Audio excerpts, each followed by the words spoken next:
This newly half-fashioned brain, more primitive than anything we know today, could not possibly carry the conscious experience of himself.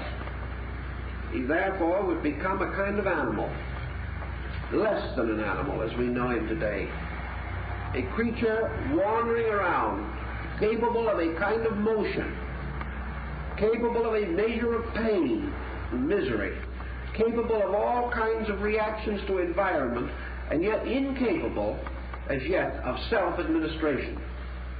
And it was then, according to the ancient tradition, that during this period, that the parental power moved in the form of the great mystery schools.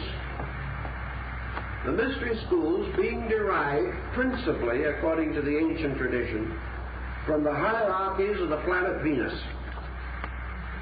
And these mystery schools moved in the parental capacity. They were to be the fathers and mothers of the sleeping race. They would have to supply from the outside the power of the shepherd king. They would have to become the leaders, directors of this new human race or kind, until this race was capable of administering its own destiny. So according to the old Ayan records, it was at this time that the great mountain of Meru became the home of the gods. And it was at this time also that the great heart center of Shambhala was set up.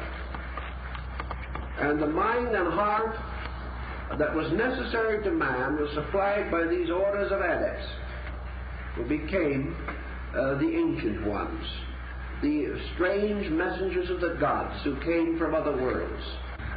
The lords of Venus were returned as some the lords of the shining face, and they were the guardians of the children of the sun and moon, and they were the leaders and ancestors of the great rishis, sages, and saints who became the teachers of mankind. Here we had the beginning of the entire integration of psychic alchemy or psychic chemistry within man. But in the Lemurian period, this division took place. Eve was taken from the side of Adam, so to say, and we had the rise of creatures as we know them.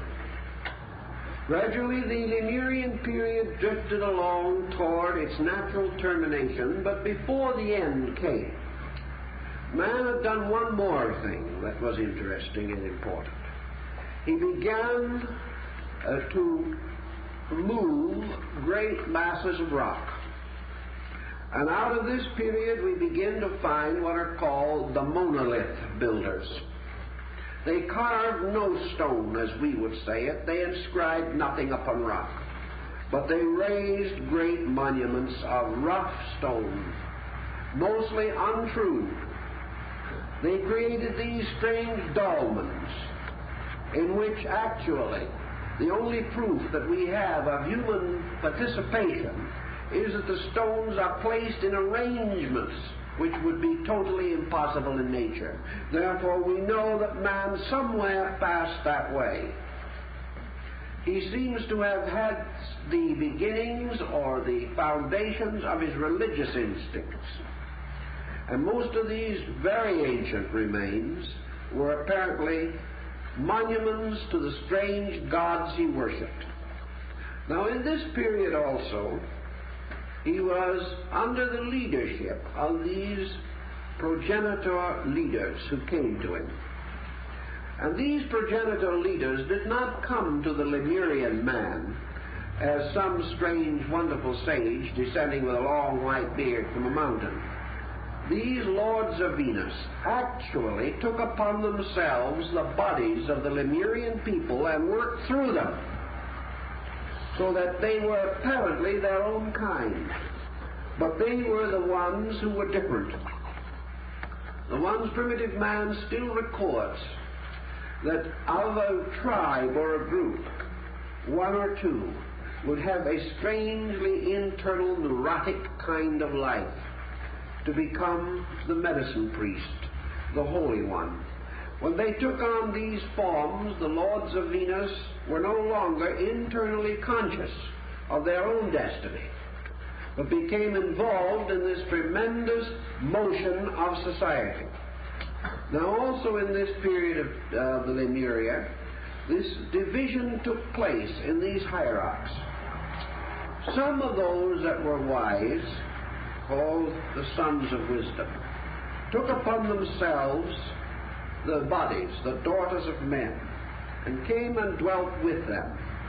And these became the ones who contributed the tremendous impulse to the development of brain power and the psychic life of the internal man. In other words, they intensified it through mingling with humanity and bestowing through reproduction their own power upon this primitive form and hastening its growth. Another group refused to perform this, remained the virgin Kumara, the ones who would not be born. But those who would be born became the progenitors of a higher order and prepared the way for the next great wave of life, which was the Atlantean race.